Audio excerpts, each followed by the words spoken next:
Hello, everyone. Welcome to Pro Camera Reviews. My name is Chris Gambit. I'm the editor-in-chief of the Phoblographer.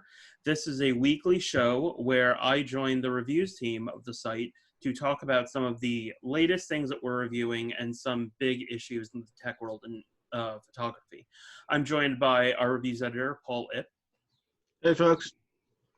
and also joining us is our gear editor, Brett Day. Hi, guys. Today we've got a really interesting show.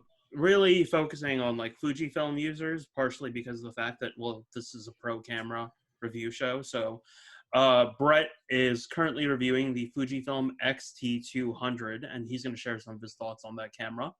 And I am reviewing the Fujifilm X100V. I was about to say X Pro 3, but I'm like, no, I am not doing that right now.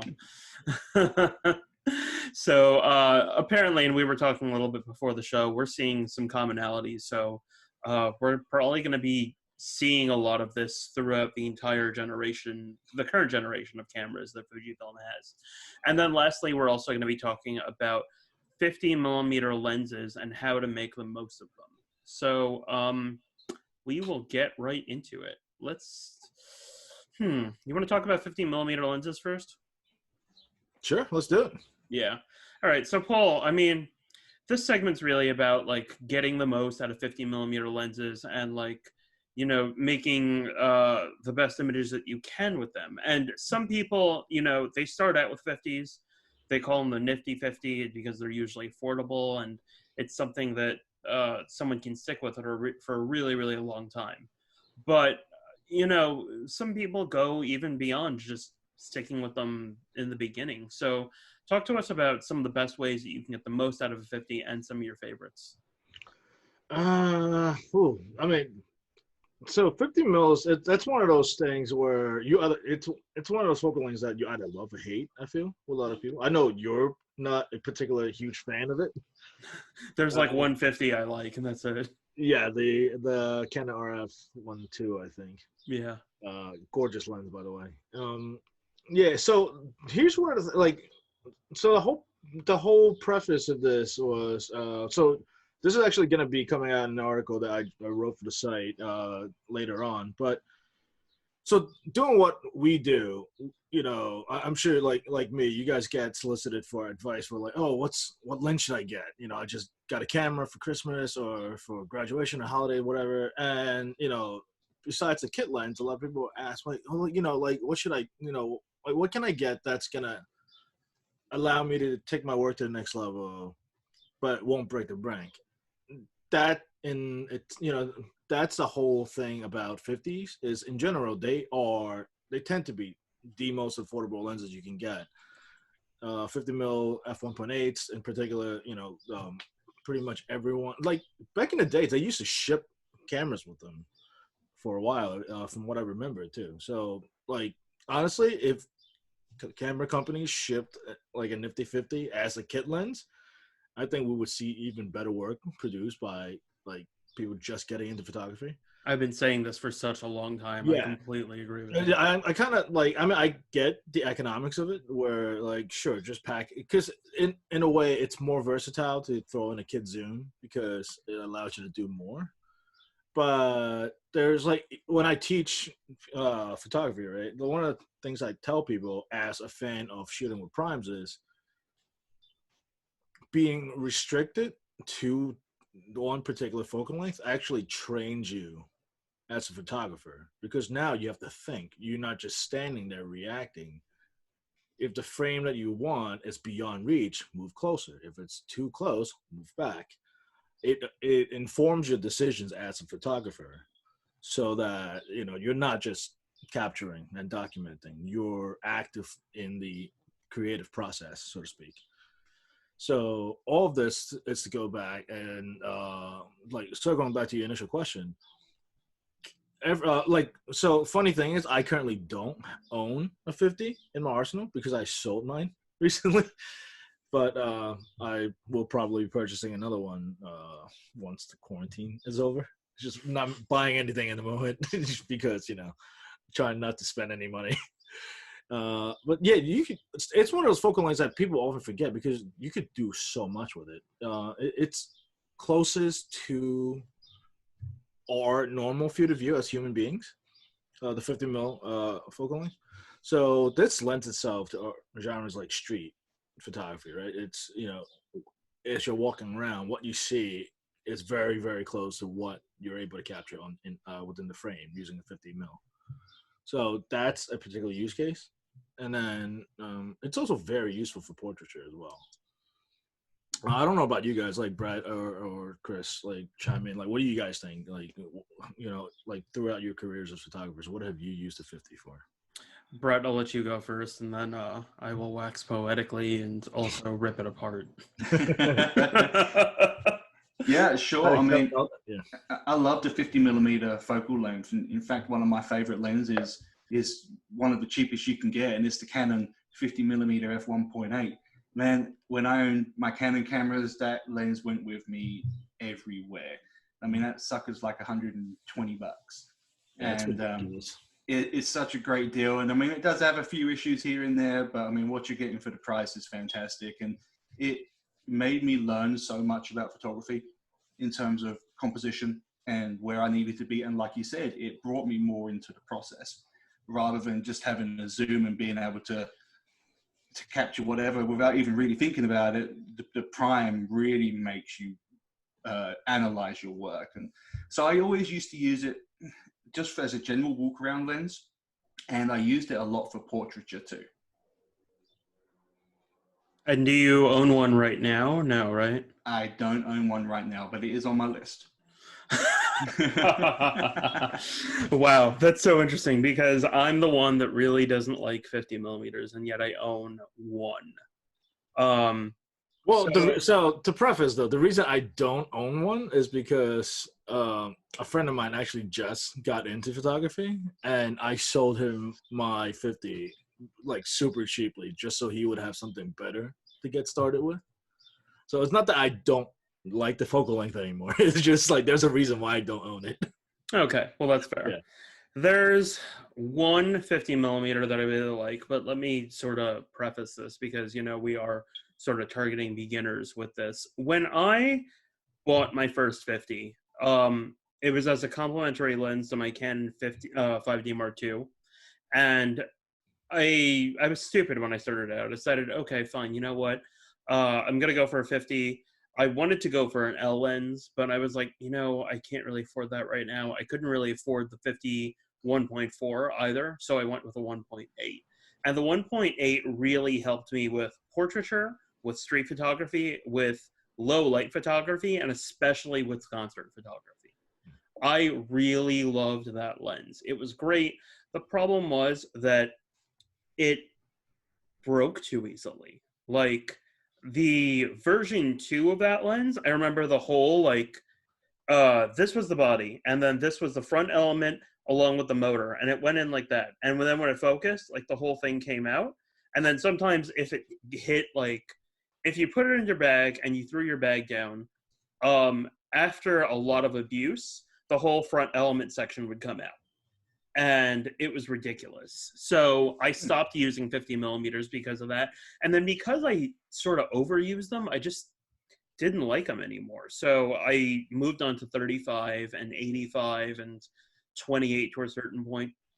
And that's really been me consistently. The only other sort of close to 50mm lens that I owned is the Sony 55 1.8, but I don't consider that a 50mm lens. I think that that is something a little bit longer that gives you a significantly different perspective just because it's a little bit longer. I also feel the same way about 56mm lenses, 58mm lenses, and for some odd reason, I mean, you guys chime in on this one, I really don't like 60mm lenses. Like, have you ever played with one and been like, what the hell is this? Not in recent memory, no. I have the Sigma 30mm f1.4 on my Olympus, which would be a 60mm equivalent, and it's just not right. there's something off about it. It throws you off completely. It's really bizarre. Yeah, that's like a flyover focal length. Like, it was like, what is this? Yeah. Yeah, I've always felt the same way. So the This is only it. Oh, yeah, go ahead. the only one that I really like right now is the 50 f1.2, the RF from Canon, because when you shoot with it, like it doesn't feel and look like a 50. It looks like a medium format lens. Um, and that's really about it. Like otherwise, like another focal length that I've really wanted to play with and Pentax fans would really like is 43 millimeters because it's like true normal. Um, I owned yeah, that lens, and it was an absolute beauty. I loved using that thing. yeah. Yep. Paul, you were gonna say? Uh, yeah, I think the trouble with something like a 60 is it's not wide enough, but it's also not long enough for it to make your subject flattering. You know, it's like why? You know, like there's a time and a place, and it's not now and never. Yeah, The no. 60 mil. So I'm like sorry for people that own one and love it, but I've just never like grown fond of it. Yeah. In the chats, Vinay actually brought up a very good point. We're not only just talking about full frame, we're also talking about equivalents. So like in Fujifilm, the closest thing is like the 35-1.4 and the 35 f2, and then in Micro Four Thirds, it's the 25 millimeter f1.8. So even those, like, they're still like it's still a 35 millimeter lens. It's still a 25 millimeter lens. They act the same. It's just the because of the crop, you're getting a different field of view. So, the field of view is really something that we're talking about and we're emphasizing on. But when you put a 50 millimeter on like an APS-C camera, it will be either 80 or 75 millimeter, depending on what you're working with. And, the 50 will still be a 50 no matter what. So we're really just talking about like the field of view. And I mean, I was really also thinking about what you were saying. So a lot of people do say that it's the way the human eye sees, but maybe it's because of my glasses and just how wide of a coverage they give me. Like I feel like I see somewhere between 35 and 28, and 50 is like what I'm immediately focusing on. I don't know about you guys though. That's super interesting. I've never thought Yeah. about it that way. I think like 45 to 55 is my like sweet zone. I think at least that's how it's appeared to me in the past. But that could be just having shot with those focal lengths for so long that I kind of naturally see towards the wider, the longer end of things. But what about you, Brett? Yeah, I'm kind of in the same boat as you. More towards the 50 millimeter end of things is about normal for me. Yeah. Also, another thing that the Christian mentioned about 50 mils on crop sensors. It's like some of my favorite lenses. Some of my favorite 50 mils were for crop sensors. I think we talked about it maybe 2 episodes ago. Yeah, the Sony 51.8, the original one. The 51.8 for APS-C E-mount, that lens for the like when I first switched to Sony, that lens barely left my A6000. I was using it for everything. It was great for portraits. It was great for landscapes. Just name it, you could shoot it with that 50 mil. So, yeah. So I'm also of the belief now that, technology has come so far, and I've been really like giving this a lot of thought. Like people, I know this is a photography show. I know that we're a photography website, but I consider cameras these days to be mid-tier luxury products, and the lenses of the complementary products do that. And I think that all of them these days should have some degree of weather sealing in them, even if they're very affordable. Like, I mean, trying to get something that's weather sealed and like $120 is incredibly difficult. But anything that's a little bit above that, like maybe 300 range, like I think that weather sealing is pretty important. absolutely. Yeah. Yeah. I mean, that's one of our biggest knocks, right? It's like the moment we find out a lens is not weather sealed, we're pretty much turned off by it almost, right away, because like it's 2020. Why is a lens not weather sealed and you're charging north of $300? And I do think there are some lens manufacturers who are maybe starting to realize that that's an important thing. You just look at the recent Tamron lenses, the primes, the 20, the 24, and the 35. They're all very affordable and they're all weather sealed. So I do think they're starting to maybe turn the tides on the weather sealing. Yeah, absolutely. And also, by the way, check out our website. They're on sale right now. You could hit up the links on there.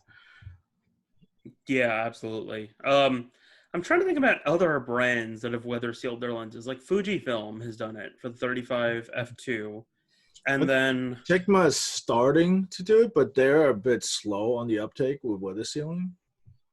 I mean, I don't really see a 51.8 contemporary lens coming soon. Like they have a 45-2.8, and there's weather resistance on there except for the front element. So if you want to actually fully weather seal it, you have to put like a protection filter on the front. Right, but also, like, is there even a need for Sigma to make it 51.8? Because every camera manufacturer has a native 50 f1.8, and unless, and this is not just Sigma, unless a third-party manufacturer can come out with a 51.8 that's better and more affordable in every way, there's no point.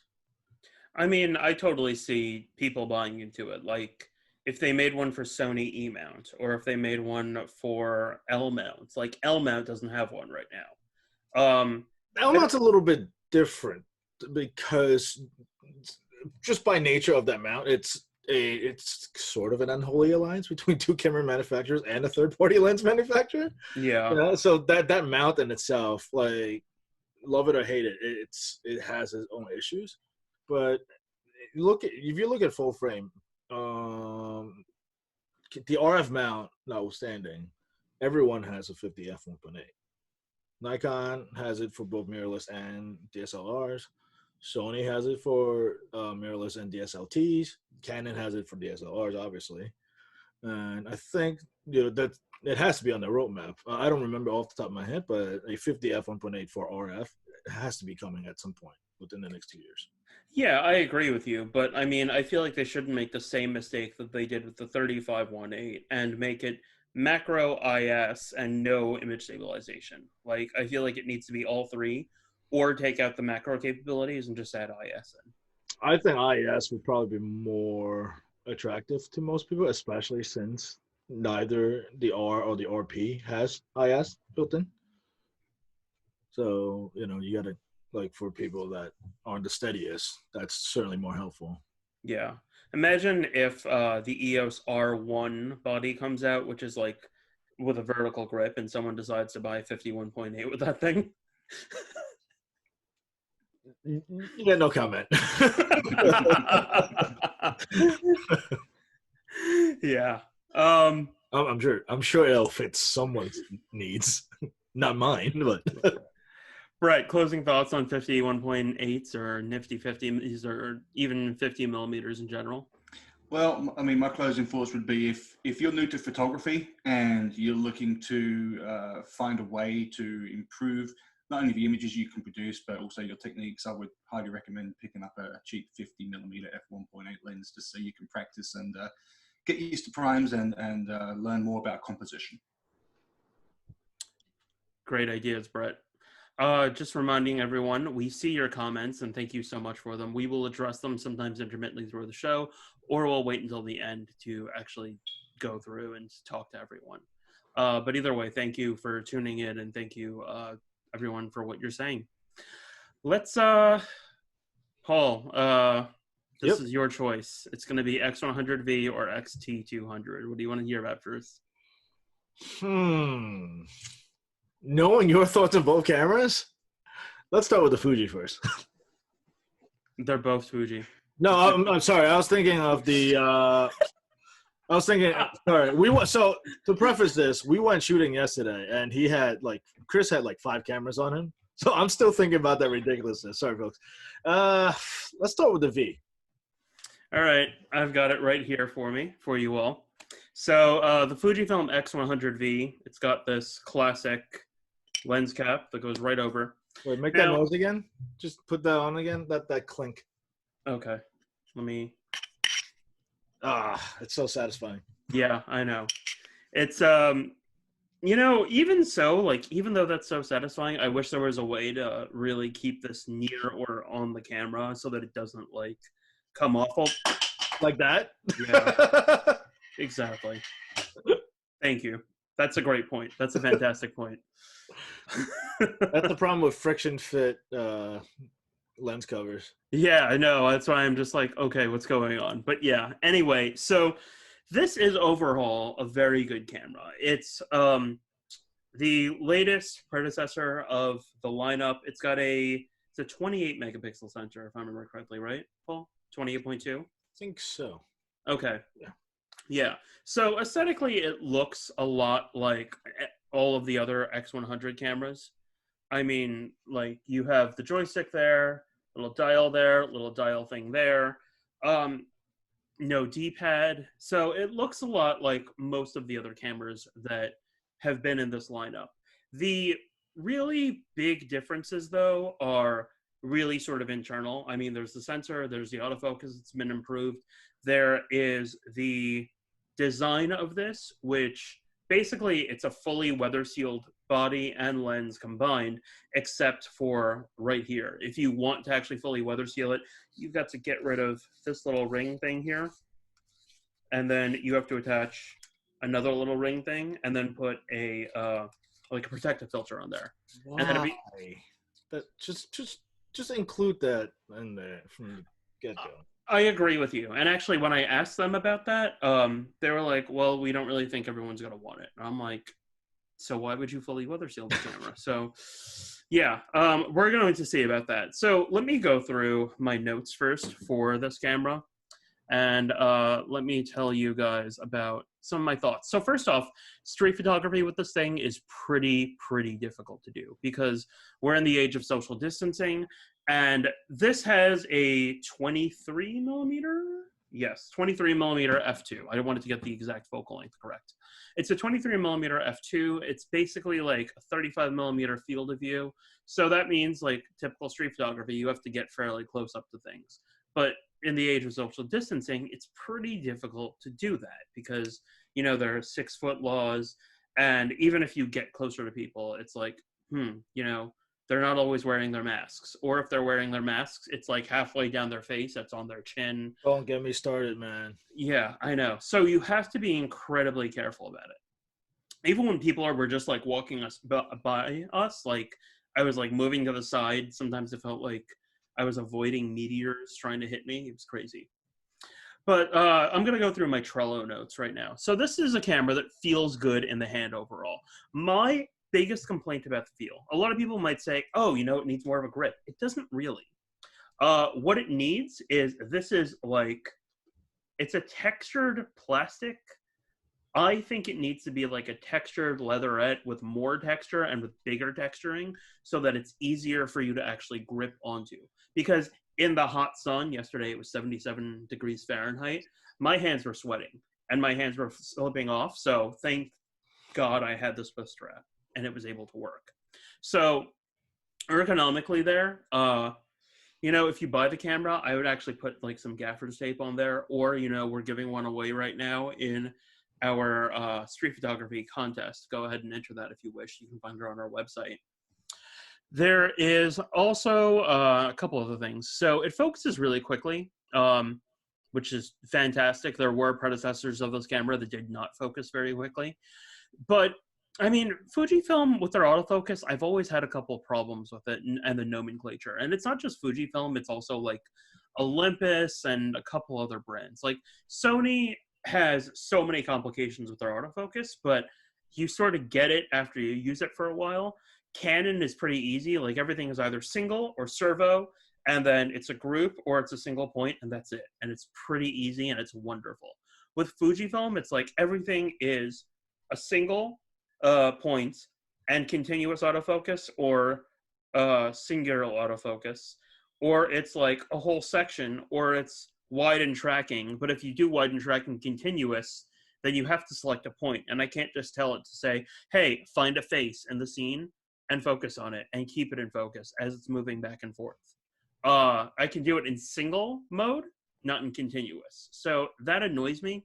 So instead for street photography, what I've had to do is as I'm walking by people or as they're walking by me, I'd have to put the camera into single point mode, and I'd have to expand the point to be the largest that it possibly can. And it basically is the entire center of the frame in like a square. And what that will do is it will track a subject as it moves throughout that frame. So if you're using it for street photography in that way, it's fantastic. The other things, it's a beautiful camera overall. I do like the new ISO dial, so I'm going to show that to you guys right now. A lot of people didn't like the old ISO dial because what you had to do was you had to lift it up and you had to like continually move it around and then drop it back down. But now all you have to do is just lift it up and then you just adjust it and then put it back down. You guys see that, right? It's a little bit blown out from the light. I understand. I'm sorry. I wish I could fix that, but yeah. No, but yeah, I know what you mean though. Yeah. It's different from earlier iterations of the camera. Yeah. With that, you know, they did that, but there's another problem here with the exposure compensation dial. My hand accidentally hit this thing so many times and turned it so many times. I think it's 2020. I think every camera manufacturer has to make like exposure comp dials lockable. Yeah, totally. I mean, Sony did it recently. That's great. That screwed me over so many times, just putting cameras in and out of a bag. Yeah, absolutely. Because you pull it out and suddenly it's like, okay, fine. I know exactly what this should be at. Yeah, because if you want to just grab a shot like right away, you're not looking at your, exposure comp dial, right? But then you shoot it and you realize, oh crap, I was at -3. Like, yeah, exactly. And then you're like, do I not know how to meter? What's going on? This makes no sense. Exactly, yeah. Oh, yeah. Yeah. You know, it is really nice, the built-in ND filter that's on there, but I'm feeling like maybe it could be my unit. I don't know. I have to talk a little bit with Fujifilm about this. And usually, like, I don't like to involve the manufacturer very much in our review process because I don't feel like consumers have the same access that we do. But the ND filter, I feel, is actually softening the image a bit. Like, they revamped the lens, and they improved the optics there, but as soon as you put this little filter on, it's like, huh, everything's super soft. Why? What's going on? So I don't think that they upgraded the quality of the glass in the ND filter. I'm going to have to see and find out about that, though. Other things. So I haven't seen this since the X Pro 1, after it got like a bunch of firmware updates. Brett, have you used the X Pro 1 at all? No, I haven't. Okay. You've used the X Pro 2? Yes. Okay. Autofocus is in this weird place where it's faster in OVF mode than it is in EVF mode. And this is the first time I've seen that in, as I said, since the X Pro 1. Did you have the camera in boost mode? You know, I don't even think this has boost mode. That's one of the things with a lot of Fuji cameras is for people that aren't familiar, they have like what's kind of like turbo mode. If you want. Oh, it does have boost mode. I did not have it in boost mode, but even so, like, it shouldn't sit there and take a little bit longer. And I think it's doing that because it's also trying to display to me exactly what's happening. Whereas with the OVF, it's not using as much power to do that. And I'm wondering if it's a power issue. Because this is also a new processor and there's new things going on. So again, I'm not very sure. But I'm going to have to do more testing. I'm curious to see your experience with it after shooting with boost mode on. Because I've noticed that plays significance with some of the other bodies. Yeah, but then that opens me up to another major problem, which is it's got deplorable battery life. Like, this thing lasted, Paul, we started shooting at like 2 p.m. and by 5 p.m. it was done. Oof, yeah. Yeah, you switched it out at one point, right? So yeah, I switched to the RX 100. And we weren't even shooting that whole time. It was maybe 2 hours worth. By the way, even though we were out and about, we had masks on. We were like socially distanced from everyone, just to make that clear. Yeah, and also at a certain point, I was also telling Paul, I was like, "There's too many people here, and they're not wearing masks." Yeah, there were some spots where people just did not have masks on, and they were way too close. But that, not to digress too much. Yeah. The other thing is, I feel like Fujifilm could have found a way to implement a touchscreen menu into this. And that goes into yet another point. So the way that I like to use these cameras is I like to set it up so that when I turn it on, the LCD screen is only really used for playback and for menu navigation, and the viewfinder is otherwise for everything else. You can set it up that way for the most part. You can set the viewfinder to be shooting only, and then the back LCD screen for playback only. But in the situation where you want to go through the menus, you're going to have to look through the viewfinder.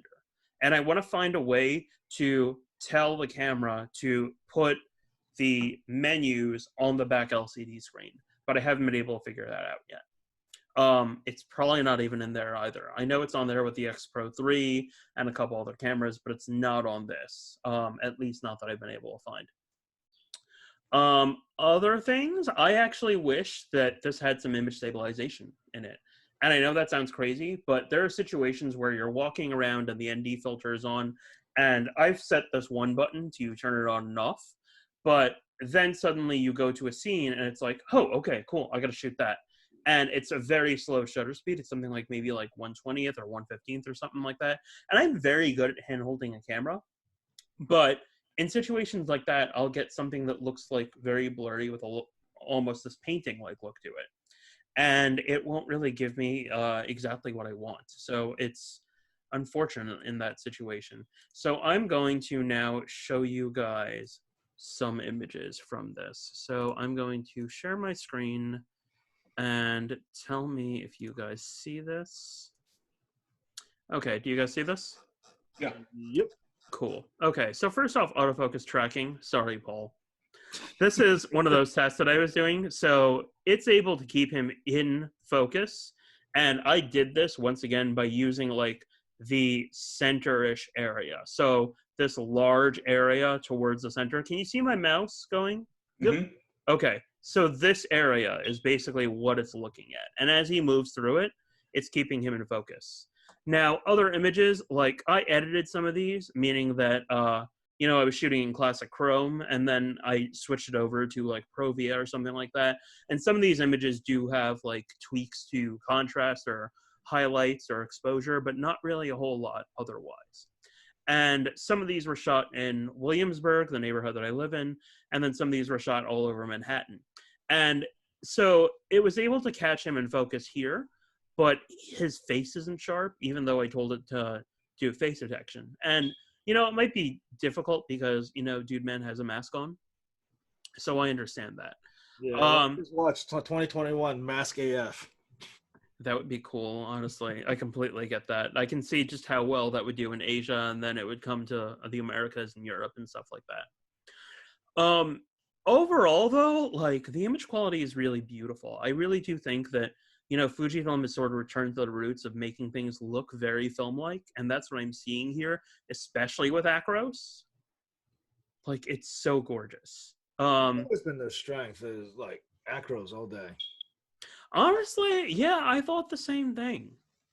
You're not going to see a lot of non-social distance image here. Like, more of that was in other parks. Actually, no, this is sort of like it. I mean, all these people didn't really have masks on, and it was sort of annoying. This was shot with the ND filter on, and I really like the look of it. Like, otherwise, the sky was pretty clear, but it was able to bring out all these details.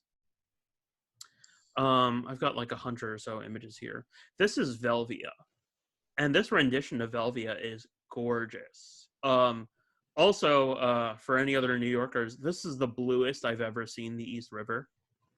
Like, usually it's like this disgusting green, but I think right now, because everyone is social distancing and the ferries aren't going through and all that stuff, it's returning to a blue look. And I remember a couple years ago, like, we spotted a humpback whale in it recently, and I was like, wow, okay.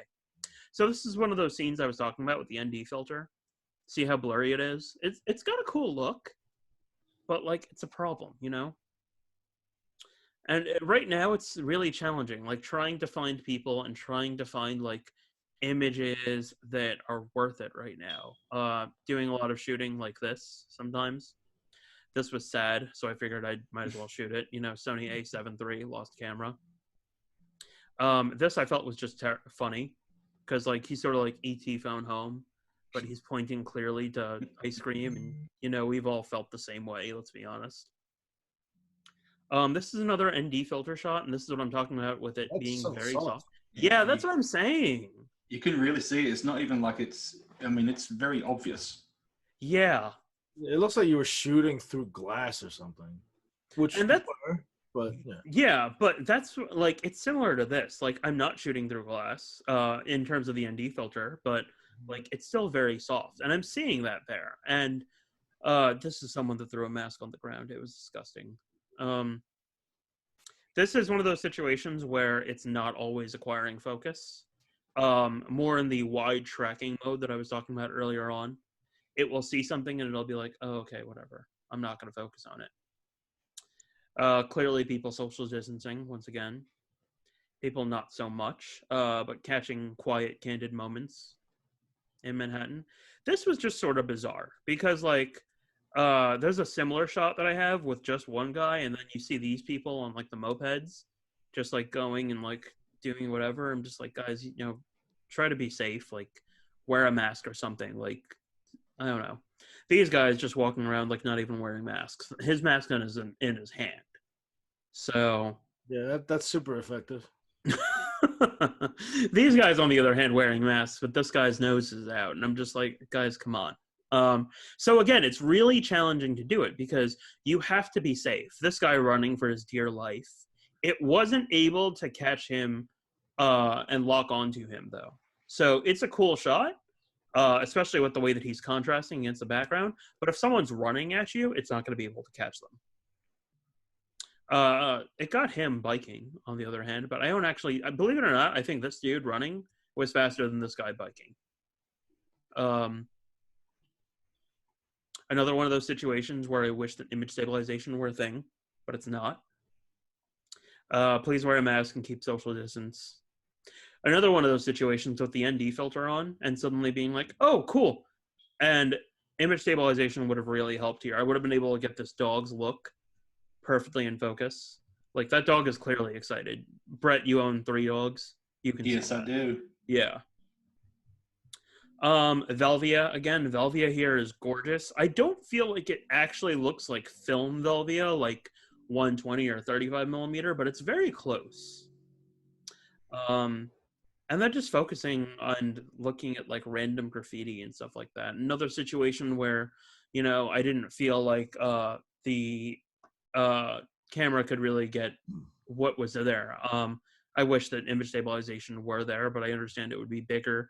I'd be okay with it being bigger, honestly. People not really social distancing or, you know, putting masks on or anything like that. Bars being open to a certain point. Velvia again. I may do some more testing of this, either in Queens or Brooklyn. Brooklyn seems a lot safer than Manhattan. And there are more opportunities for street photography. This I felt was very ironic. We're hiring summer 2020. I highly doubt that's going to happen. Okay. Yeah, right. Exactly. There's another one you'll see with like March 2020, and I'm like, yeah, that's not happening. That was a lie. Yeah, right. This guy was randomly working out. He was using kettlebells and just like exercising his shoulders and his back and stuff like that. And I was like, okay. Super odd. Like, you couldn't do that at home? Some people just want to get out of their apartments. Like, there was a guy yesterday just sitting there reading a book, and I commended that person. I was like, okay, cool. So yeah, that's the Fujifilm X100V, and I think it's a pretty awesome camera. But I do think that there is room for improvement, and I don't think that I'm done testing it so far. Any thoughts from you guys before we move on to Brett? Not really. I mean, I saw the performance firsthand, so kind of expected it. Yeah. How much difference would you say there is between the V and the F in terms of image quality? Because I know they updated the lens on the V, right? They did. Is there a massive difference in sharpness between the V and the F? Totally. Really? It's like a completely, like 5 years has passed. Yeah. Wow. Also, can we just address this real quick? Like, can we knock it off with the funky like nomenclature with this series of cameras? Because we already had, if my memory serves correctly, there's already been like an X100S. So what are they going to call the next version, the 6? I mean, the S was when I remember at CES when they were announcing that camera, they're like, S is for speed. I'm like, oh, okay. Yeah, okay, and then that's proven to be BS. So because now it's just 1, 2, 3, 4, 5. So. Yeah, I know exactly. That lens does really make a difference. I'm not gonna lie about it. I really should like. Oh, you know what? That's another weird thing. So I took the flash that comes with the as I kick the lens cap with the X Pro 3, and I tried to put it on here, and I tried to fire it, and it won't recognize the flash. It won't even recognize it in manual mode. Wow. Yeah, I don't understand that. So I'm gonna have to talk to Fujifilm about that. But either way, you know, I've been talking about this a lot. Take it away, Brett. Okay, well, I have been testing the Fujifilm XT200, which is Fujifilm's entry-level camera, kind of on the same playing field as the Sony A6100 or the Olympus EPR10, which I've recently reviewed as well. And I don't know if you guys remember the XT100. Personally, I don't think that was Fujifilm's finest hour. It was okay, but I mean, it was nothing to write home about. It certainly had its issues. So I was really interested to get my hands on the next iteration of this camera. And, you know, looking on paper, the specs of this camera certainly seem to be much improved from the first version, especially the autofocus system. This essentially has the same autofocus system as the XT3 now. So it has 425 face detect autofocus points, which is a huge improvement over the first one. You know, being an entry-level camera, granted build quality, it's a plastic fantastic. I mean, it's pretty much what you're going to expect for an entry-level camera. But it's well designed. It doesn't feel cheap. It feels nice in the hand. The grip, I don't know if you can see the grip there, is not very deep, but it's deep enough to get a good grip on the camera. It's certainly a huge improvement over the EPR10, which I just reviewed, which I couldn't wrap my hand around at all. So this is a very easy camera to hold and use for a while. And you were talking about the screen on the X100V not being touchscreen. That's a giant touchscreen, isn't it? This screen on this camera is incredible. And when you look at the top of the camera, there's really not a whole lot of controls on here. You've got a film simulation dial on the right. And over here, you have your shutter speed, your aperture control, and your mode dial. And the reason why there's not many physical controls is because everything is controlled through this touchscreen. And it's one of the things that's really going to appeal to a new photographer coming, say, from a smartphone. The screen is 3.5 inches. It's 3 times the resolution of the screen on the A6100. Yeah, I mean, it's crazy. The pictures look incredible on this. And the touch user interface, I don't know if my camera can really pick that up. It's kind of blurry. But the user interface on this camera is just a joy to use. You can select your focus mode, your white balance, the film simulations, everything directly from the touchscreen. And then going into that from an easy use standpoint as well, the actual menu is fully touchscreen compatible, which is, I know you just said on the X100V was a huge pet peeve of yours. Oh, they need to put that in every one of their cameras. Exactly. I think, you know, with these entry-level cameras, one of the things I'm really hoping a lot of camera manufacturers do is use these as a way to innovate, to maybe come up with more ideas for their pro line cameras going down the line. Because the touch menu on this is fantastic. I mean, you can go in, you can just select whatever you want directly from the touchscreen. Oh, I want that so badly. Yeah. Why? It is amazing. It's honestly one of the best touch implementations of a menu system I've used, aside from maybe the Hassie. I wax poetic about the Hasselblad touchscreen. Yeah. Say what you will about everything else about those cameras, but they have that touch UI down to a T. Exactly, and I mean, this is what's going to really make this camera appeal to anyone, to a new photographer coming from a smartphone for sure, is this touchscreen is incredible. But Brett, tell me something. So have they adapted the touchscreen to be bigger so it's easier to tap on specifically what you want? Yes. Absolutely. I mean, the touchscreen is, you wouldn't think half an inch in the size of a screen would make that big of a difference. But even I got chunky hands, you know. So I can go into this touchscreen and I can hit exactly what option I want the first time, every single time. Okay, because I remember testing the prototype and being like, okay, like what's this going to be like? And it's probably changed since the prototype. So Right. Did you run into issues with the touchscreen where, so if you're shooting through the viewfinder, your nose would activate it accidentally? No, I haven't experienced that at all, and I've got a huge nose as well. Yeah, because I've noticed that on other cameras that have like some manner of touch functionality, that like either it would just completely like change my focus area, or other funkiness. Yeah, and I mean, I experienced that on a lot of the Sonys as well, especially on the A6100. But whatever they do to kill the LCD on this screen, it works a charm. When you've got it up to your eye up to the EVF, there's no issues with touchscreen operation at all. How about the autofocus? How is it? I need to do some more testing. I've been using it exclusively with the kit lens that this camera comes with, which is the XC15-45. For the most part, the camera focuses really fast. I mean, it's great. But then there are some just random instances where I could not acquire focus at all. And I don't know if that's more of an XC lens issue or if it's a camera issue. So I have the 35 f2 as well that was sent with it for me to test. So I'm going to give that a try over the next couple of weeks and see if it's a lens issue or a camera issue. Yeah, it's interesting. It'll work just fine, and then it will just randomly, it just won't focus worth a lick. Okay. What do you say we take a look at some of the images that you've shot? Sure. All right, let's do that right now. Can you... Oh, that is the wrong screen. Let me do that again. Sorry about that, folks. This one. Can you guys see that? Yeah, that's the same one from before. It's fine. Okay, it looked like my images were coming up, but okay. All right, so this is the XT200, and these are all from the kit lens? These are all straight from the kit lens. When this thing focuses, the image quality from this lens and this camera are phenomenal. Not too shabby for a kit lens. Yeah, it's really great. Now, you said this is a bracket shot. That's what it's labeled as? Like, what bracket specifically? I don't understand. Like...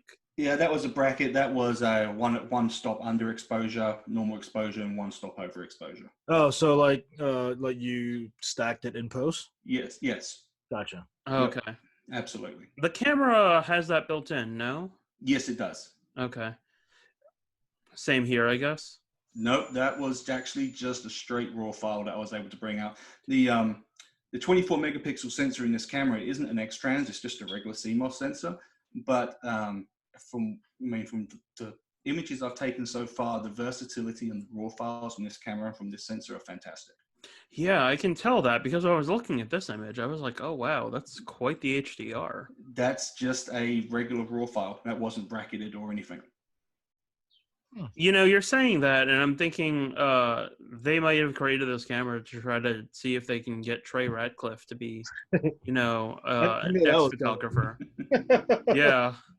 Wow. I haven't seen highlight detail like this since the X Pro 1. Like, the X Pro 1, when you put it against the closest Sony sensor, was able to render so many great highlights. But this is doing both. Yeah, maybe you'll see him shoot at Burning Man next year using this thing. Right. It would have been cool here? And, Paul and I were talking about this before. It'd be really nice if more camera manufacturers put, like, polarizing lens elements in their camera lenses. Yeah, that would be cool. Yeah, because it would enhance the colors here, for example. This one was, these next 3 or 4 are straight out camera JPEGs, completely untouched, that you're about to see.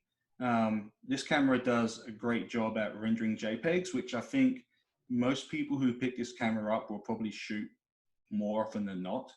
And one thing I haven't messed around with yet are the film simulations.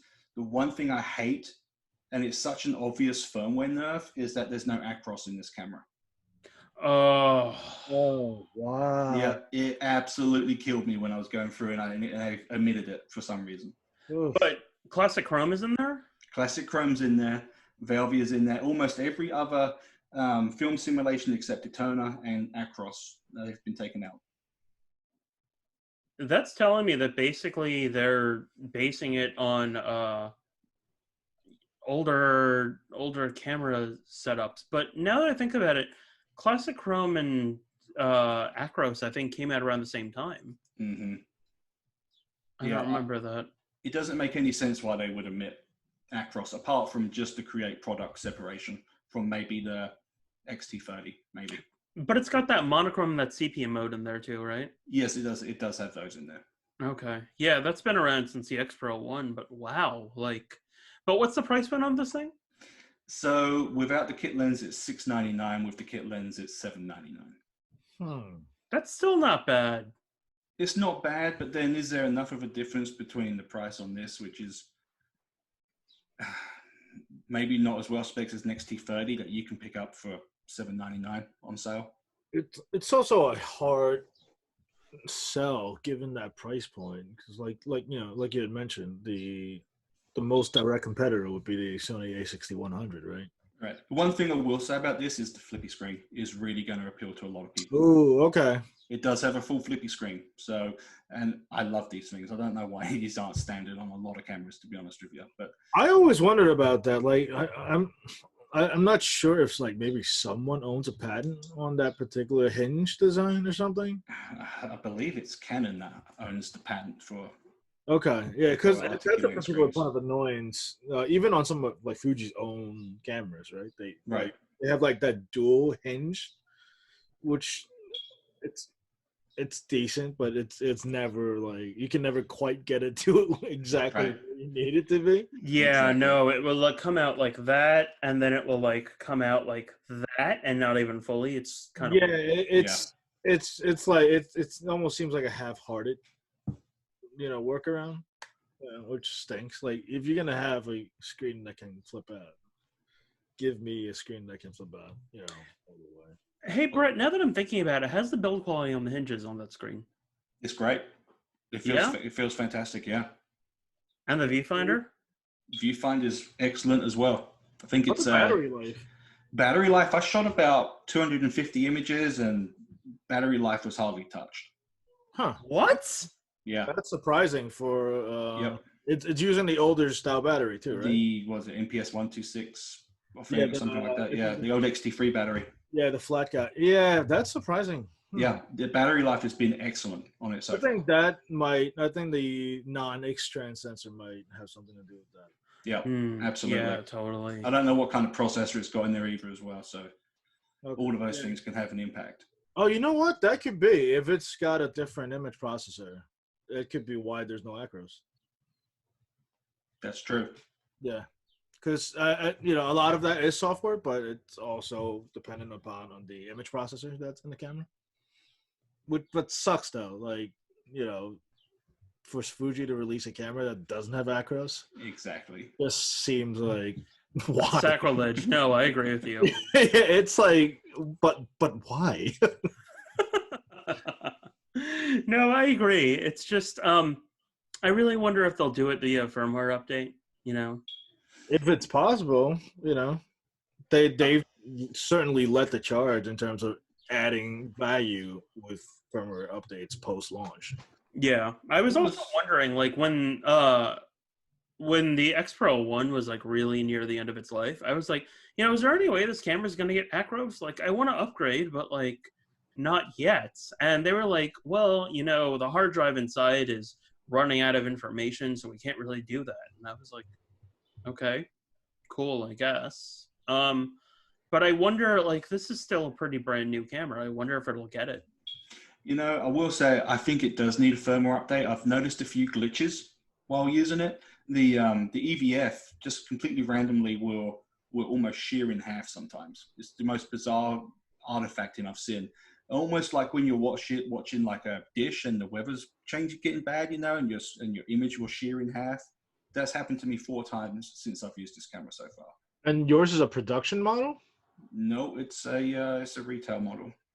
No, that's what I meant. Like, it's a commercially available one. Yes, Yes, absolutely. So I need to check to see if there's a firmware update for it.